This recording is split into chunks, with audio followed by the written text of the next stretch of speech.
নমস্কার, লক্ষ্মীপুর টাইমসের পক্ষ থেকে আপনাদেরকে জানাই স্বাগতম। খবর পড়ছি অনুজা দাস। জিরিঘাট কদমটিলা আটঘর গ্রামে একটি বসতবাড়ি জ্বালিয়ে দিল একদল দুষ্কৃতিকারী। ঘটনাটি ঘটেছে রবিবার ভোর 4টা নাগাদ। ঘটনার পর জিরিঘাট থানায় খবর দিলে ঘটনাস্থলে উপস্থিত হয় পুলিশ। আগুনে পুড়ে যাওয়া ক্ষতিগ্রস্ত বাড়ির মালিক ছায়রা বিবি লস্কর, বেবুল হক চৌধুরী ও শাহিদ লস্করকে অভিযুক্ত করে জিরিঘাট থানায় একটি মামলা দায়ের করেন। ঘটনার বিবরণে জানা গেছে, রবিবার ভোর 4টায় মুখে কালো কাপড় পরে 10-12 জনের একটি দল সায়রা বিবির বাড়িতে উপস্থিত হয়ে ঘরে আগুন লাগিয়ে দিয়ে পালিয়ে যায়। তাদের মধ্যে একজনের হাতে বন্দুক ছিল বলে সায়রা বিবি সংবাদ মাধ্যমকে জানিয়েছেন। তবে এই দুষ্কৃতিকারীদের দলে থাকা দুজনকে তিনি চিনতে পেরেছেন। তাদের বিরুদ্ধে থানায় মামলা দায়ের করেছেন ঘর মালিক সায়রা বিবি। এই ঘরে সায়রা বিবি সহ তার পুত্রবধূ 2 শিশু সন্তানকে নিয়ে বসত করতেন। ঘটনার সময় পরিবারের অন্যান্য সদস্যরা আত্মীয়ের বাড়িতে ছিলেন। ঘরে একা ছিলেন সায়রা বিবি। তবে এখন পর্যন্ত কোনো ধরপাকড়ের খবর নেই। পুলিশ তদন্ত চালিয়ে যাচ্ছে।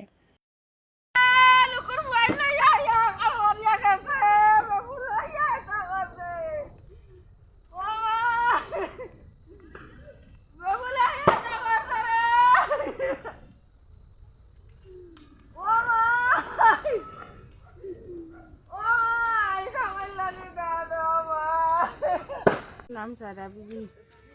কালকে রাত 4টার সময় বেবুল আর শাহিদ আর সাজেল আইসা করে ঢুকি আমার বন্দুক দিয়ে কাদাইছেন করতেন তেলাইয়া কাদাইয়া তারা ঘর আগুন ঢুকাইছেন।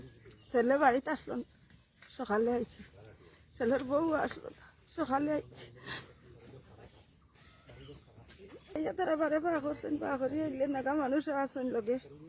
কতজন মানুষ হইব? নাগা মানুষ 5-6 জন দেখছি, আর আমরা মুসলিম আরো 10-12 জন আসলা। আপনার চিনই নি এরারে? না হেরারে চিনছি না, খালি 3 জন মানুষ চিনছি, মুখ চিনছি। এরা কোন জায়গার? অত টুকার হইল বেবুল আর শাহিদ হইল অত তেরাপুরর, আর সাইডে লইল। অনুমানিক 4টার সময় আমি তো পতাও খাই আমি ঘুমাই গেছি। হঠাৎ আমার ঘর মেঘলাবাইয়ের ঘর মেঘলাবাই আসলো না, হে মিজোরাম আসলো গাড়ি লিয়া।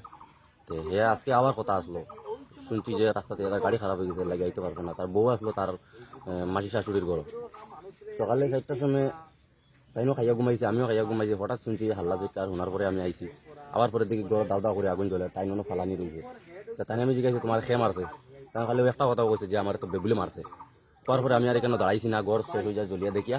তানে আমি বোনটা কইছি, বোন তুমি তানে তোরা ইয়ে করো, উঠাও দরিয়া। আমি তো গেছি যা ফটাফট, মানে 5টা বাজছে না, আমি যে পুলিশ স্টেশন পৌঁছে গেছি।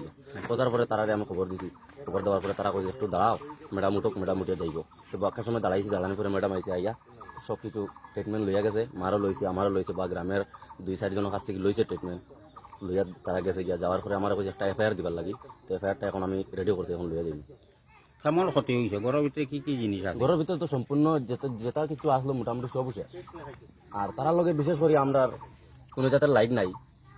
আমরা তো ছোটতেই বড় হয়েছি, তার লগে আমরা বাইয়াতে হিসাবেও চলছি।